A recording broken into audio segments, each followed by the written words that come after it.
सोहळ्यासाठी उत्कृष्ट अशी साऊंड सिस्टीम देणारे श्री स्वप्नील मंडप यांचाही ग्रामस्थांच्या वतीनं मनपूर्वक आभार।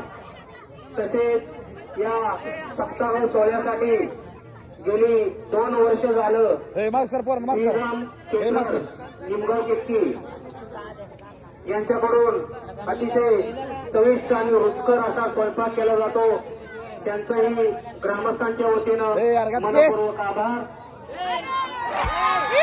तर नमस्कार मित्रांनो, आपल्या पिटकेश्वर गावामध्ये सप्त्यानिमित्त जी आपण स्पर्धा भरवली आहे गुटी उचलायची, त्याच्यामध्ये 3रे व्यक्ती आहेत गुटी उचलणारे। तर त्यांना आपण त्यांचं नाव विचारूया, गाव कुठलं विचारूया।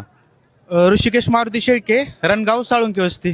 तर ते रणगाववरून आले, ते आपल्या रील्स त्यांच्यापर्यंत पोहोचली आणि ते गुटी उचलण्यासाठी आलेत आणि त्यांनी एकदम सहज अशी गुटी उचललेली आहे। तर आपण ठरल्याप्रमाणे त्यांना लाईव्ह त्यांना बक्षीस देणार आहे।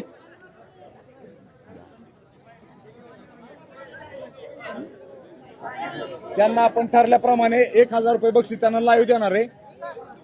आणि हा जो गोटी उचलण्याचा कार्यक्रम आहे तो त्यांना आपण विचारूया की हा कसा वाटला त्यांना। कार्यक्रम अगदी चांगला वाटला। दरअसल गोटी उचलायचं म्हणजे तब्येतीचं काम नाहीये, पहिली गोष्ट म्हणजे मनाला ताकद पाहिजे।